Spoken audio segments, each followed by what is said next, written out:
This is Brian Cain, mental performance coach here with Stephen Cutter, one of the top baseball coaches in all of junior college baseball at Lansing Community College and Cut. We were talking about how to win with the pitch clock.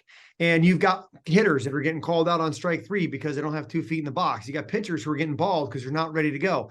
And at the major league level, they got a pitch clock that you can see. So everyone in the park knows what the time is. But at your level, junior college, high school, Division III, whatever it is, they don't have these clocks in the stadiums because they don't have the budgets to put them in there. Everything's so new. So guys are playing a guessing game. So here's what we're going to do. We're not going to give ourselves time to get frustrated. We're just going to get fascinated. You see, in golf, you got like 5 minutes between shots to let go of the last shot and get on to the next one. In football, you got like 20 seconds. But you know what? In MMA fighting, you don't have time. Right. MMA fighting, you get poked in the eye. You don't have time to complain, to release. You get into the fight. You stay into the fight. It doesn't stop. Baseball's becoming that way. And it is what it is. We don't have to say it's good, it's bad, it's ruining the game. Look, it's in the game, and life is a continual series of problem-solving events. So let's solve the problem. So here's what I think we do to take mental performance and blend it with the new pitch clock rules. And let's role play. So as a hitter, I think the pre-at-bat routine becomes even more important, right? With like when I'm on the on-deck circle, I don't have a clock to me to get up there. It starts when I get up there. So on-deck circle, I take a little more time. I might pick out a focal point, maybe a foul pole that we're going towards. We're obviously coming out of the third base dugout here. So I'm looking at right field. I say my 3 keys to keep it simple. I walk with a hand on the barrel, big to home plate. I get to home plate.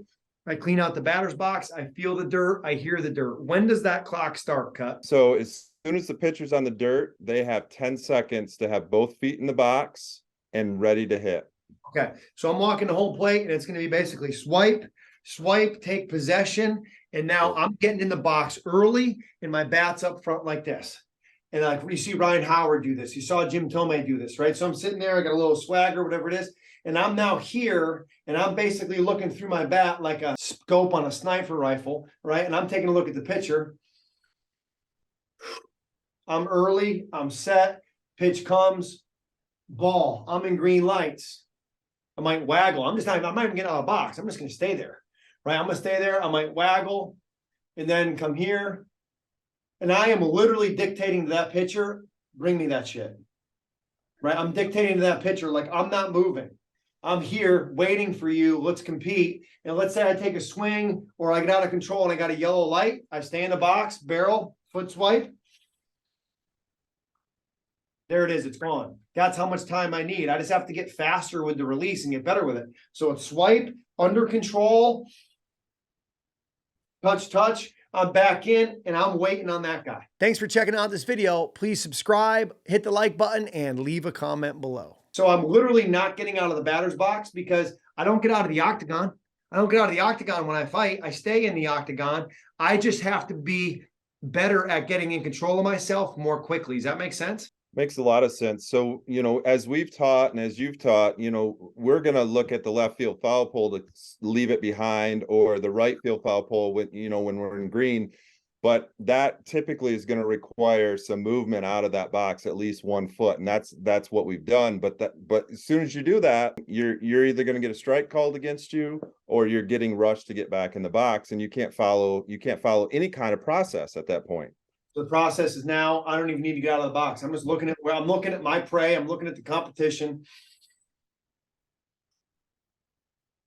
And then I come set. As Matt Carpenter's done this his whole career, right? He would get in the box early and he would put the bat on his shoulder. And then he would come set.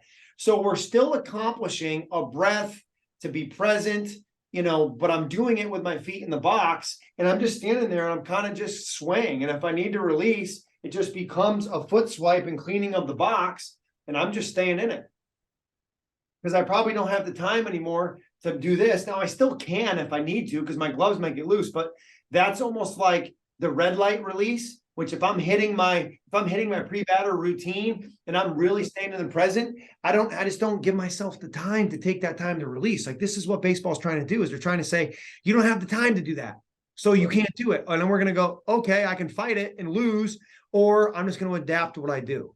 So I think that's how we attack it from the hitting standpoint, is the breath is going to happen with both feet in the box, bat up front or bat on the shoulder, maybe me waggling.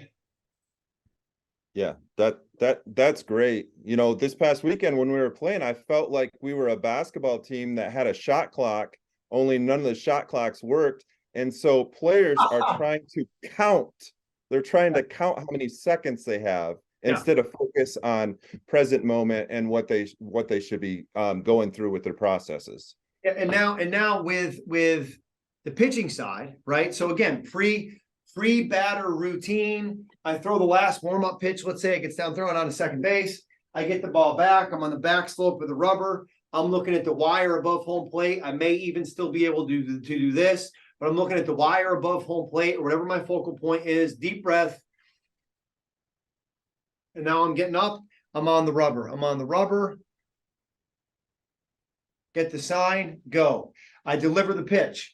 As I throw the pitch, it's not put in play. I'm backpedaling and I'm catching the ball behind the rubber and I'm stepping on and it's breath. And I'm going if I'm getting the sign from the catcher. If I'm using a pitch comm and I've got to watch, I'm walking back behind the rubber. I'm catching the ball and I'm looking at the pitch comm and I'm taking my breath. That's the trigger, getting the sign. So I'm looking here. Step on, acknowledge, go. So I'm really threatening that hitter and I'm getting my deep breath. Remember, if we know anything about habit creation, all behaviors start with the trigger. So my trigger is looking at the pitch comm, breath, step on, go. And my trigger as the hitter is bat out front, trigger, go. And my release as a pitcher is going to be get the ball back, swipe, last pitch is gone, get on, set, go. Right? If it's out of the stretch, same thing. Throw the pitch, get the ball back. If I need to release, it's a swipe. Step on. I'm set. Another breath here out of the stretch. And then I go. And what you might find is a lot of guys start just throwing out of the stretch because it can be like get the ball back, rubber's between my legs, pitch comm, always basically make the trigger. I always take a breath looking here, step on, as it's always been, and I deliver.